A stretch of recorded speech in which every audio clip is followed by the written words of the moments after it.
This webinar is going to be reviewing setting up patients, responsible party, and policyholder.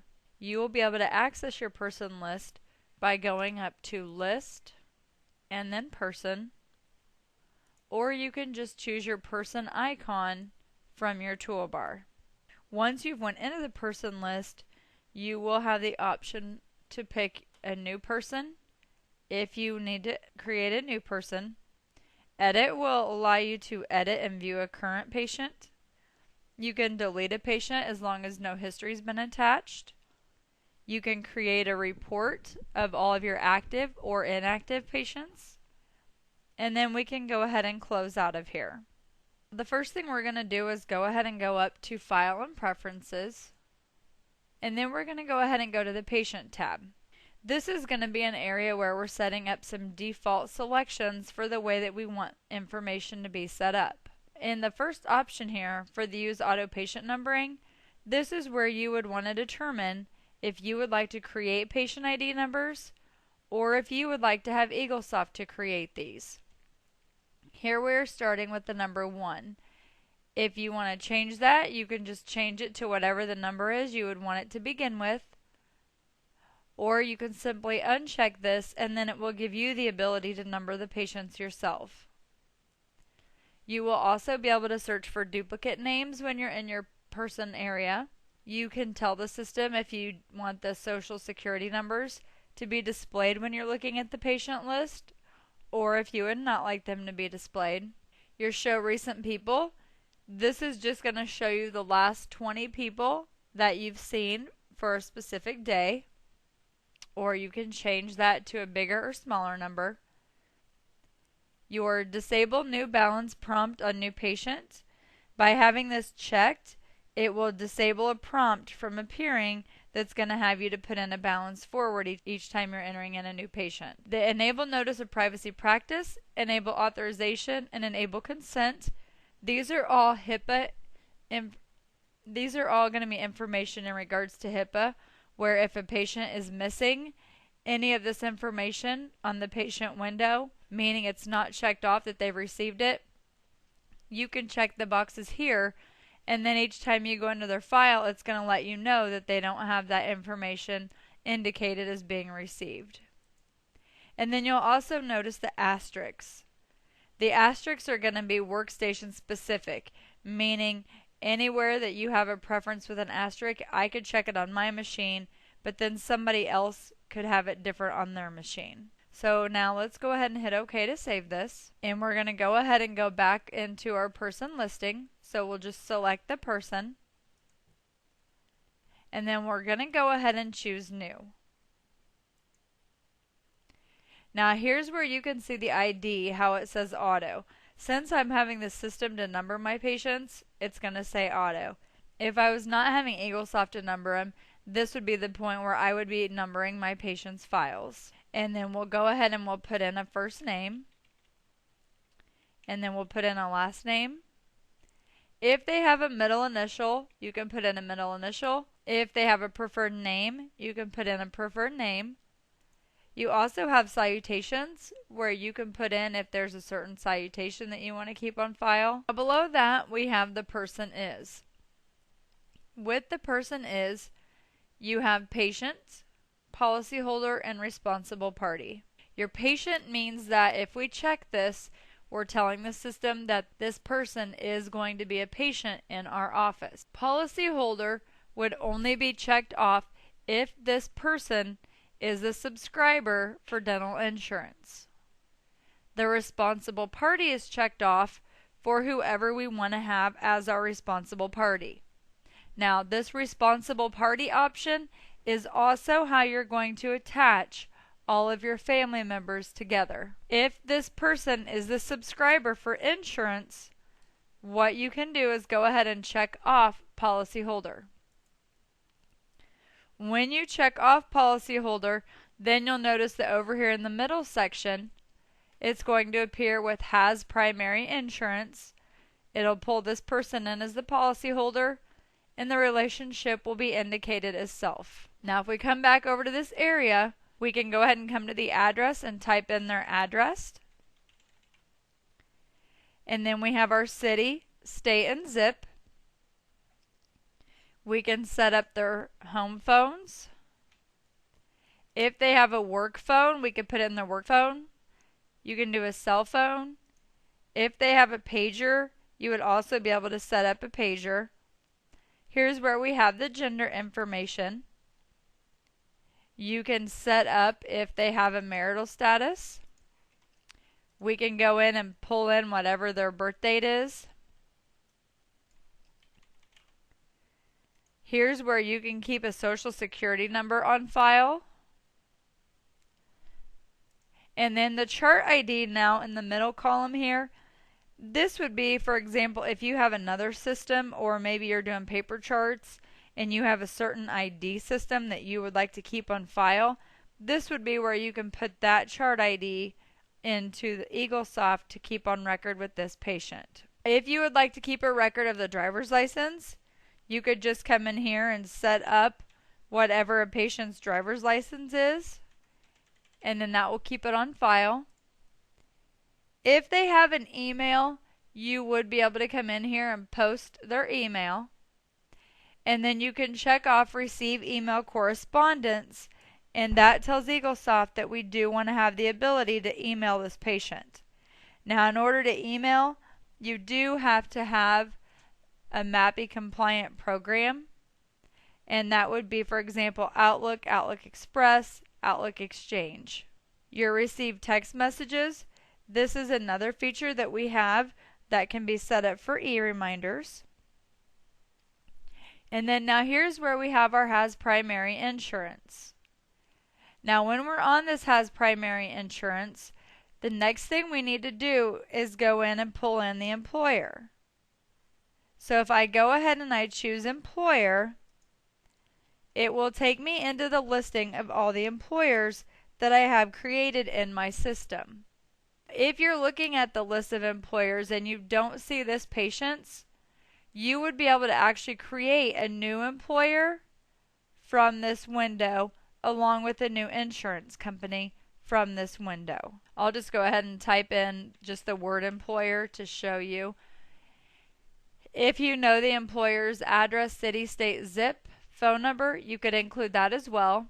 If there's a group name or a group number, you can also go ahead and put that information in. You have your deductibles where you can post the deductible amounts. You can post your maximum amounts. And then here's where we have our insurance company. So now if I go ahead and click on the insurance company hyperlink, it'll open up to all the companies that I have created. From there I can just highlight and hit use on the insurance that I need to attach to this employer. And then I'll go ahead and hit OK. And once I've done that, I'll just hit use on the employer. And now I have that employer attached to this patient. Now that we've got the primary, if this person had a secondary insurance, then what you could do is check off the has secondary insurance, and then you would just set up the same information for having a secondary insurance that we just did for primary. Now under your recall note, you can have up to 30 characters. For this recall note field, you can enter in any kind of information. Example, we could type in bleach, or you could type in crown. We then have what is called a money finder report, where we can search and filter to pull in the specific information that we have set up here in the recall note field. Now the next recall date, this can be added in manually, or it can be pulled in from the service code. So this is where I could just tell the system the date that they're due to come back in. For the appointments area, next preventative and next regular, those appointment dates are not going to pull until there's actually an appointment scheduled for this patient. When you utilize the scheduling, it will automatically calculate those dates for you based on the appointment types that are being marked on their appointments that indicate whether it's a next preventative or a next regular appointment.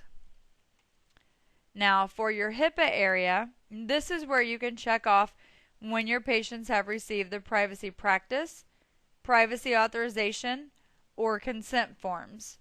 If they're a new patient today and I've given them today, I can just check off all the boxes and that will let the system know that they have received that.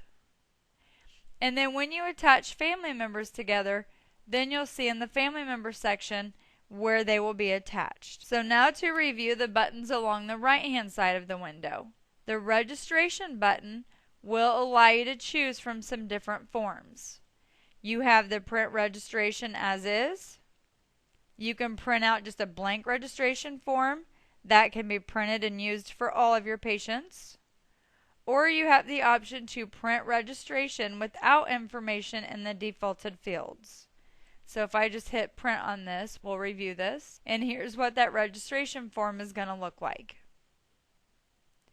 And you could print this information out, a blank one, and have your patients to fill it in. Now under the preferences button, these are going to be all the patient preferences. And you also have the option where you can float this around so that you can move it and see other additional information at the same time. You can track their employment status, whether they're employed, retired, or not working. If it's a student, you would be able to track the student status, and then you would also be able to keep a record of their school address, city, state, and zip. And now there are also some ID fields for certain IDs that may be required. The Medicaid ID will allow you to enter in a Medicaid ID number for a patient if your office is accepting the Medicaid insurance. The Employee ID or Carrier ID, this would be if they have a certain ID labeled for either of these options that need to appear.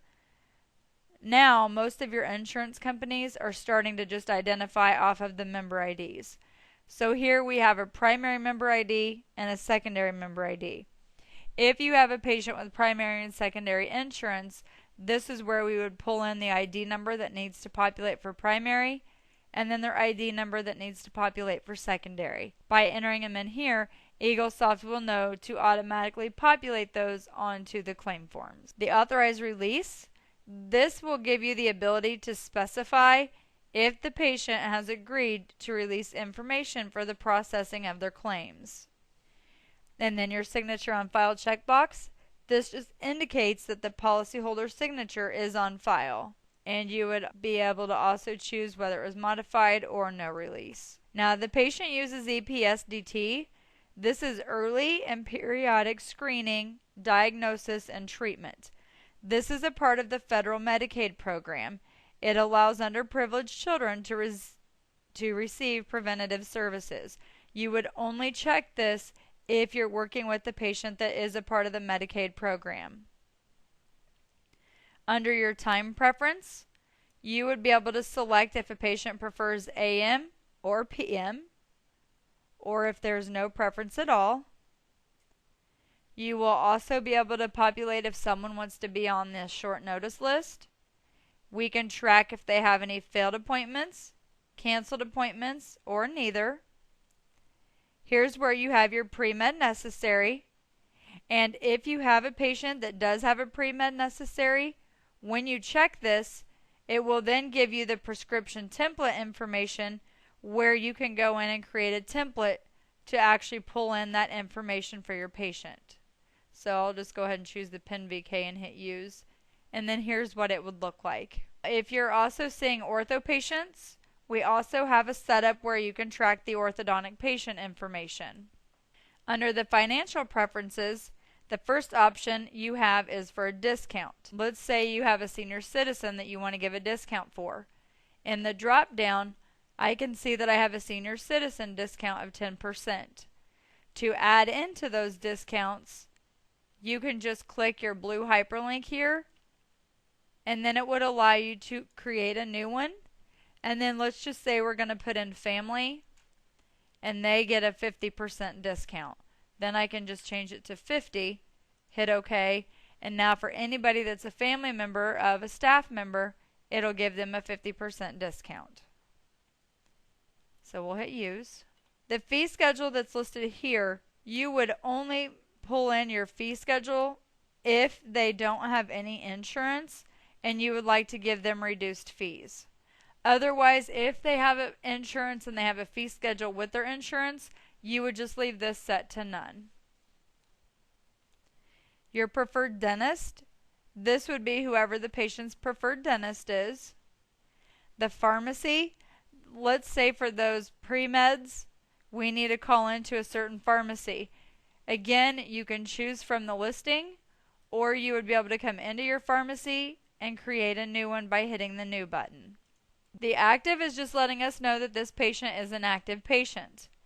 If they were going to be an inactive, maybe they're moving away and we need to inactivate them, this would be where you can just uncheck that box and it'll make them inactive. For your recall preferences, this is where you can go in and you can specify a certain cleaning time. If this patient's cleaning may take longer, you can specify the hygienist. And then your receive recalls, this is where you can uncheck to receive the recalls. There is also another option with the recalls while we're in this area. If I go back to my file and preferences in general, I have it set up right now for the use multiple recalls.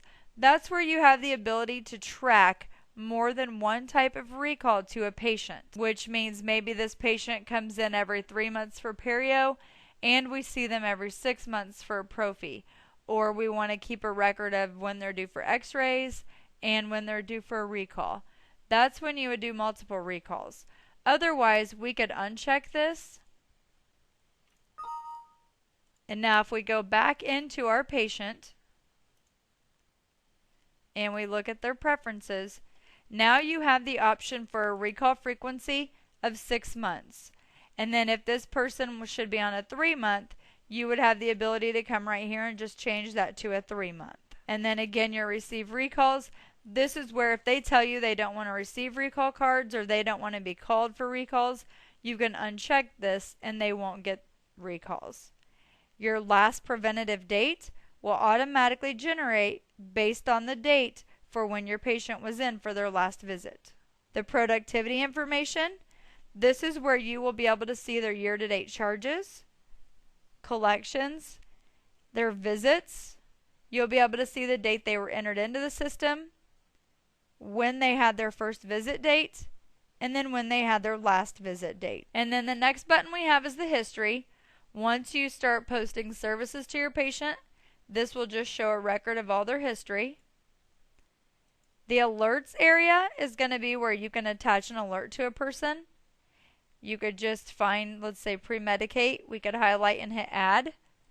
If you're not seeing a certain alert that you would like to have in the listing, if you hit the F2 button, it will take you into the patient alert list where you can create a new alert. The memo, this is where you can post any kind of notes that you may need to keep on the patient's file. Your prompts, this will allow you to create any personal prompts that you need to keep recorded for your patients. We have it set up for referred by, previous dental office phone, emergency contact, and then a care credit number to keep on file. If you wanted to change this, maybe you wanted to keep record of someone's spouse on file, you could go ahead and add to this listing or customize it. If we go up to list, general setup, and then customizable prompts. Here's where we have those options right here under patients to pull in that information. When I go and hit edit on Lisa, since I attached that alert, here's what that alert will look like. And the next button that we have is the letters. Underneath the letter listing, you can pull up various letters that you have created, and then you can send a letter to this patient. You can choose a letter from that list and it's going to add it to your patient's profile. We have the missing teeth, and in your missing teeth, you can mark the teeth as missing, or if you're utilizing the clinical chart, it will mark them as missing for you. Your referrals, you can set up referred to if you referred them out, or if they were referred into your office from someone, you would be able to pick patient or provider and then just designate who they were referred by. Your labels and envelopes. This is going to allow you to print labels and envelopes into this area. You have your RX history. In this area, you can create any kind of prescription that you have prescribed or want to prescribe to this person. We have our medical history, and this is what the medical history form looks like. You will have the option to print out forms, print blank forms, save forms, or close out. So this is where we would just be designating all of the information that we need to keep on file for their medical history. Now your account, that's going to just take you into your patient's account history, and it will allow you to view all the information on their account. The Smart Doc button. The Smart Doc button, that is going to be where you can go in and scan in documents that you would like to have saved electronically to a patient's files, or you could scan in documents to have saved into a patient's Smart Doc. For the Care Credit button, this option, if you select it, will link you straight to the Care Credit website if your office is utilizing Care Credit. From there, it'll just take you to where they can go in and do the online application processing. We can just hit yes. And then now it'll just have them to go through and fill out their application. So that's just going to be a quick link to the Care Credit website where they can enter in that information. And then from there, we'll just hit OK if we have everything saved for that person. And then once we have everything put in for this person, if you have any kind of family members, the next point would be to put in a family member. So we've hit OK to save that information into the list. And then again, if you hit edit, the edit will open up and allow you to view the information for that patient. And then if I hit that delete on Lisa, it would allow me to delete her right now because she doesn't have any history attached to her. But once they have history attached, you cannot delete them from your listing.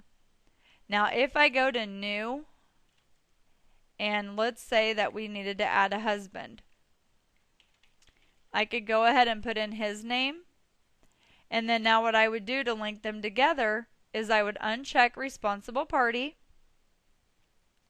And then now if I go ahead and click on responsible party, it will take me into my listing. So then what I can do is I can either choose the last responsible party that I worked with or find them in the search list.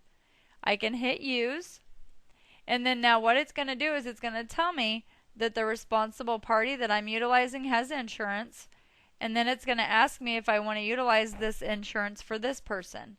I can hit yes to that, and then now it's going to attach Lisa's insurance.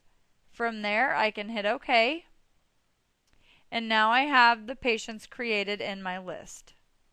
And if we go back to our Lisa and edit, now we can see that they're attached together. At this point, you have now created your new patients into Eaglesoft. And that does conclude the webinar for entering in the new patients.